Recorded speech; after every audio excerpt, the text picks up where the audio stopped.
25th of July 2023. This is another Warrafak moment, and it's a big Warrafak moment. I'm going to play you a clip of our Minister of Electricity, and just a small snippet where he talks about Komati power station that was shut down.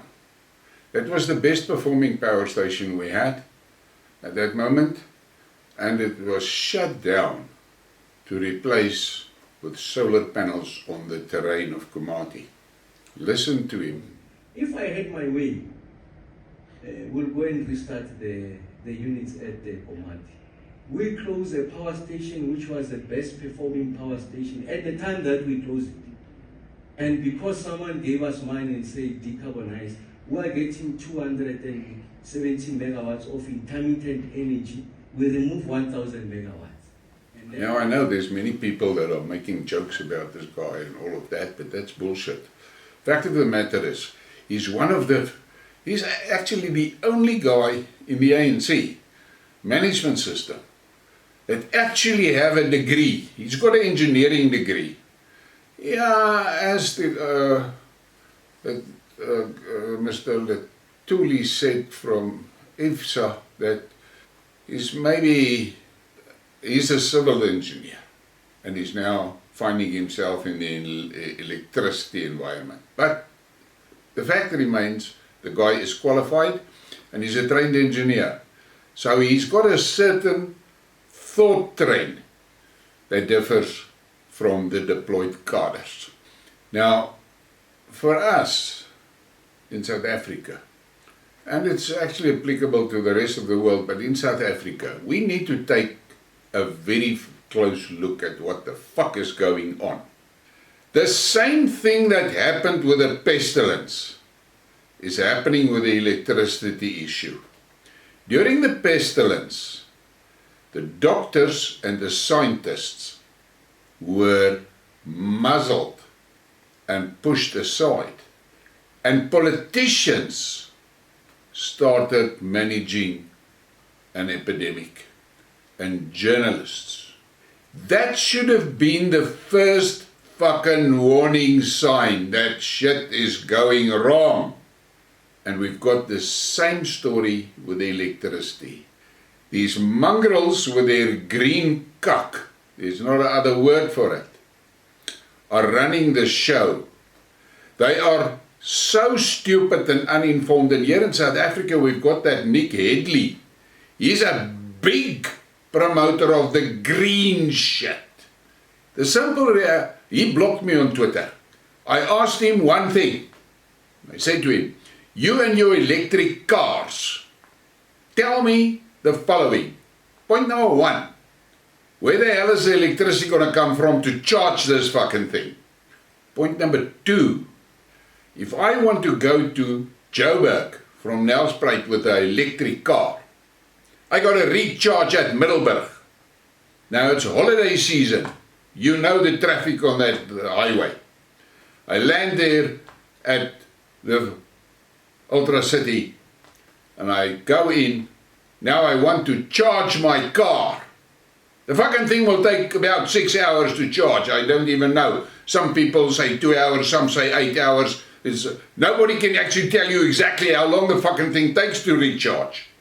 But the fact is, I'm sitting there and let's be extremely fucking conservative and say 2 hours charge time needed.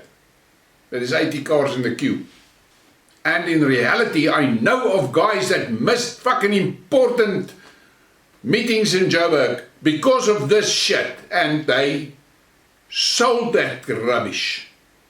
And now, he can't answer those questions. So the easy way out is to block me. But he keeps on spreading his bullshit. Look what happened here at Komati Power Station.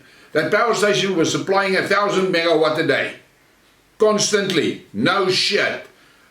And you must understand that was only on the one unit. There are other units that were shut down already at that point. So they decide to replace that with 250 megawatt solar. Fucking shit is available 10 or 15% of the time during the day. And why? As the minister said clearly, Somebody gave us some money to go green.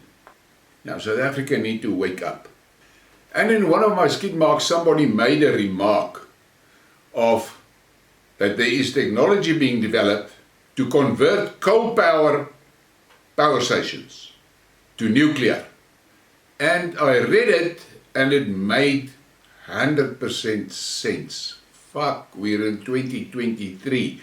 We've got amazing scientists. And yes, where are they? In China and in Russia. Because the Americans, they rather teach their children in school men can have babies than to learn them science and technology. But that's their fucking problem. The reality is, here in South Africa, we've got bloody good minds here. We've got creative people here, innovative people here. We have all the brains in here. Brains that made South Africa in the past a top performing country in Africa and in many instances in the world. The fact of the matter is, we must get these fucking activists out of our faces. Send them to their bloody dungeons. Let them fuck off and go and sit there and blabber their shit. Not talk about important things like electricity.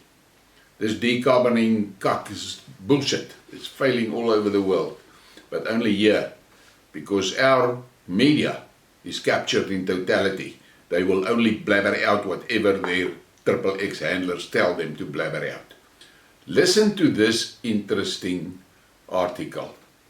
But I'm going to start off my skid mark that I did on that grid bullshit, where Cyril is going to bankrupt us 19 generations into the future to put up grid extensions. And Mr. X shared this with me, and it's from a group called Stand Up for Nuclear South Africa. And this guy, Des Miller, he responds to the link that Mr. X has posted about my skid mark on the grid. The amount they are spending on transmission infrastructure to enable renewables is the same as what we will pay for the 2,500 megawatt nuclear build on our shovel-ready sites, and it will probably take the same time to implement. Let's not let this slip through the cracks. It is time to stand up for nuclear. And I agree 100% with him. Then I found this article. Converting coal power plants to nuclear gains steam. A US Department of Energy report identifies over 300 coal plants that could be swapped over. Hell, I was absolutely intrigued when I read this. And I thought to myself, it makes sense. There are clever scientists around. Now I'm going to read the whole article for you to save you the time of going to find it. So bear with me, here we go. On a planet aspiring to become carbon neutral, the once stalwart coal power plant is an emerging anachronism. It is true that in much of the developing world, coal-fired capacity continues to grow. But in every corner of the globe, political and financial pressures are mounting to bury coal in the past. In the United States, coal's share of electricity generation has plummeted since early 2000s peak of 28% of US coal plants are planned to shutter by 2035. As coal plants close, they leave behind empty building shells and scores of lost jobs. Some analysts have proposed a solution that, on the surface, seems almost too elegant, turning old coal plants into nuclear power plants. What an amazing thing that would be. How amazing would that? On 13 September, the US Department of Energy released a report suggesting that in theory, over 300 former and present coal power plants could be converted to nuclear.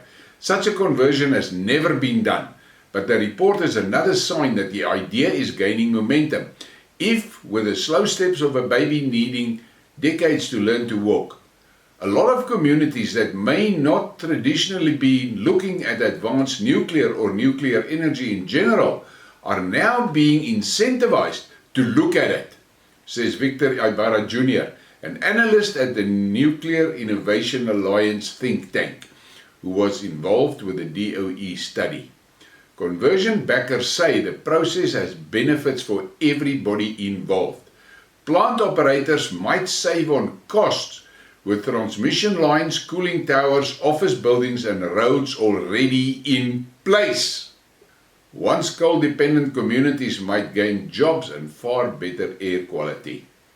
Makes so much sense.